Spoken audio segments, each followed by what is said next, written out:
Jadi baik, sekarang saya akan mempresentasikan materi tentang pengukuran. Ada beberapa pokok pembahasan yang akan dibahas, yaitu yang pertama, besaran dan satuan, yang kedua, dimensi besaran, yang ketiga, pengukuran, yang keempat, alat ukur, terkhususnya alat ukur panjang, massa, dan waktu, dan yang kelima, aturan angka penting. Topik bahasan yang pertama yaitu besaran dan satuan. Nah, besaran itu adalah sesuatu yang dapat diukur dan dapat dinyatakan dengan bilangan dan satuan. Sedangkan satuan adalah sesuatu yang menyatakan ukuran suatu besaran yang diikuti dengan bilangan. Besaran itu terbagi atas dua, yaitu yang pertama besaran pokok dan yang kedua besaran turunan. Nah, besaran pokok itu sendiri adalah besaran yang satuannya telah ditetapkan secara internasional. Ada 7 besaran pokok dengan satuannya masing-masing, yaitu yang pertama, besaran panjang satuannya meter, yang kedua, massa satuannya kilogram, yang ketiga, waktu satuannya detik, yang keempat, kuat arus listrik satuannya ampere, yang kelima, suhu satuannya Kelvin, yang keenam, intensitas cahaya satuannya kandela, dan yang terakhir jumlah saat satuannya mol. Yang kedua, besaran turunan adalah besaran yang satuannya diturunkan dari besaran pokok. Nah, di sini ada banyak besaran turunan. Namun saya mengambil 7, yaitu yang pertama besaran luas, satuannya meter kuadrat. Yang kedua, kecepatan, satuannya meter per sekon. Yang ketiga, gaya, satuannya meter per sekon kuadrat atau newton. Yang keempat, usaha, satuannya meter kuadrat per sekon kuadrat atau joule. Yang kelima, tekanan, satuannya kilogram per meter sekon kuadrat atau pascal. Yang keenam, frekuensi, satuannya 1 per sekon atau hertz. Dan yang terakhir, daya, satuannya kilogram meter kuadrat per sekon kuadrat atau watt.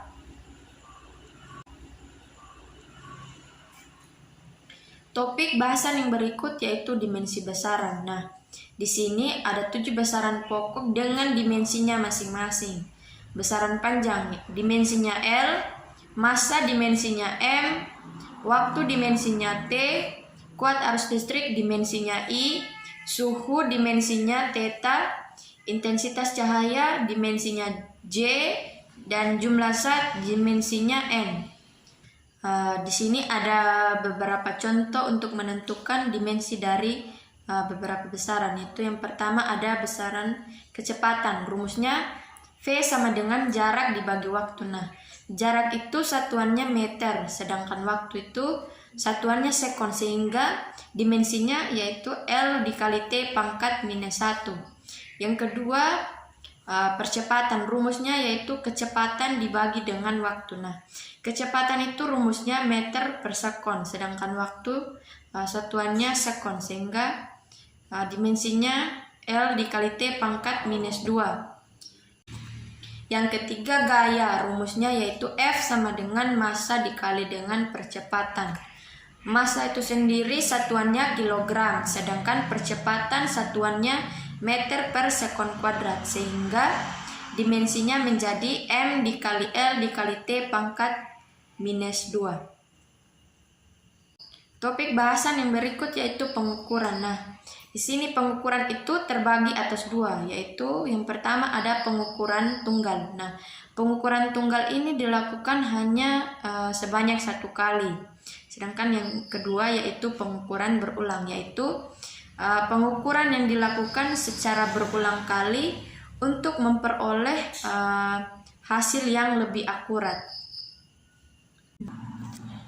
Nah, kesalahan pada pengukuran itu diakibatkan oleh beberapa faktor. Yang pertama, keterbatasan ketelitian pada alat ukur. Yang kedua, kesalahan pengaturan atau kalibrasi pada alat ukur. Yang ketiga, kesalahan sudut pandang atau paralaks saat membaca alat ukur. Yang keempat, kesalahan akibat penyederhanaan nilai. Yang kelima, pengukuran hanya dilakukan sebanyak 1 kali. topik bahasan yang berikut yaitu alat ukur. Nah, di sini yang pertama itu alat ukur panjang. Nah, alat ukur panjang itu ada beberapa alat yang dapat digunakan, yaitu yang pertama ada penggaris atau mistar. Nah, mistar ini biasanya digunakan untuk mengukur benda yang tidak terlalu panjang.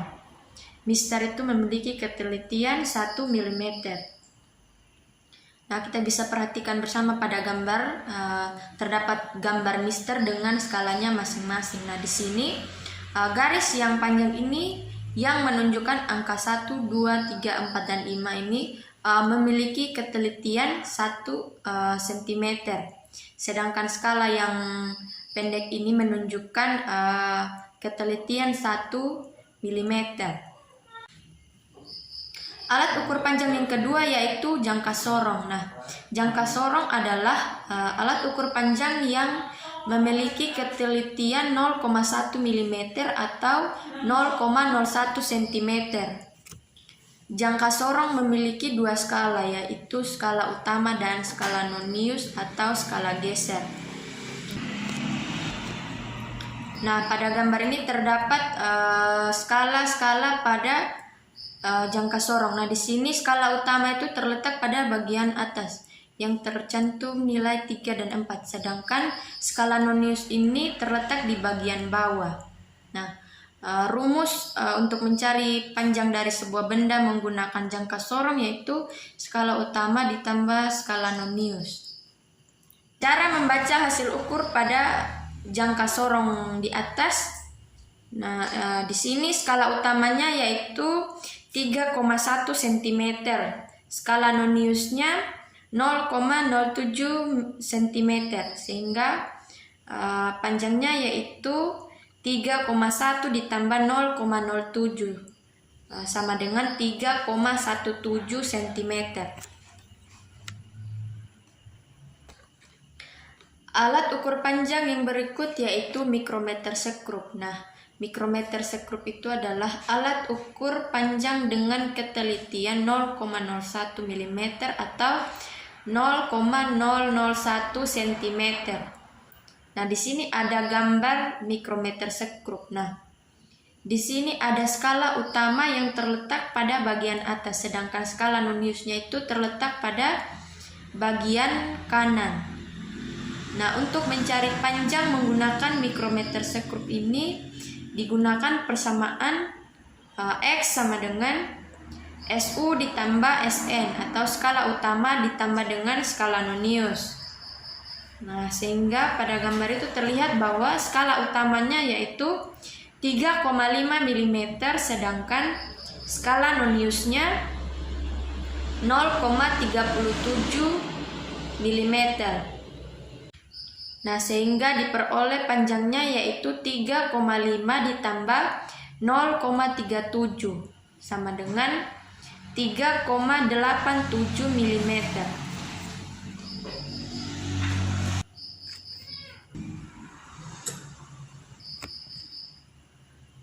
Alat ukur yang berikut yaitu alat ukur massa. Nah, di sini alat ukur massa yang saya tampilkan yaitu neraca Ohaus.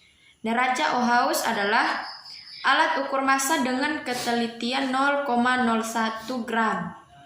Neraca Ohaus itu terdiri dari tempat beban, skala beban, dan beban geser. Nah, kita bisa perhatikan pada gambar.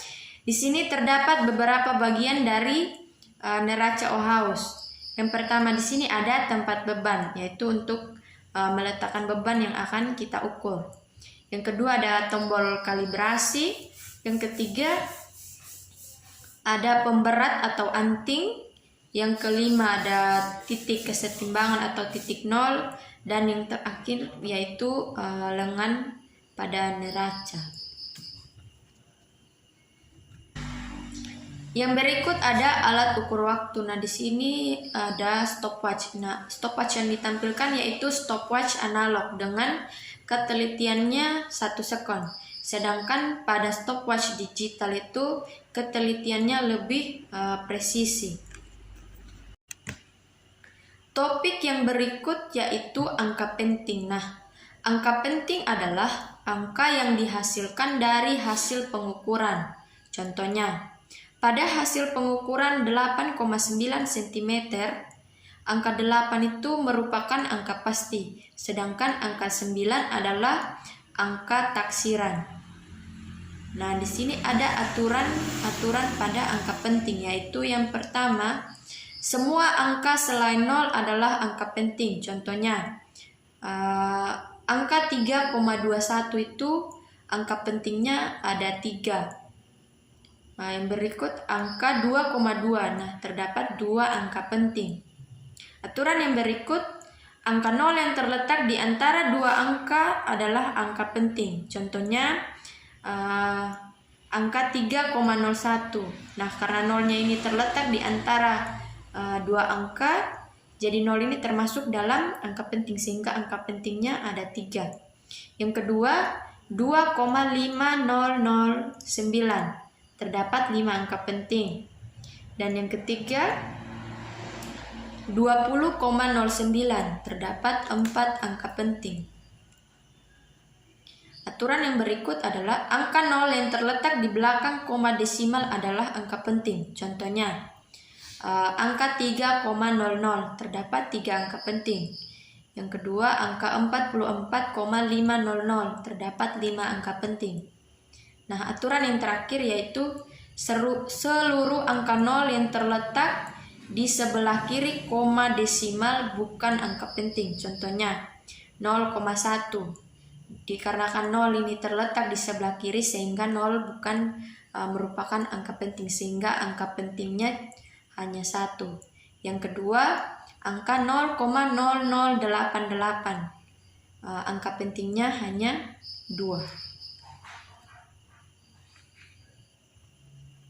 Nah, sekian presentasi dari materi tentang pengukuran.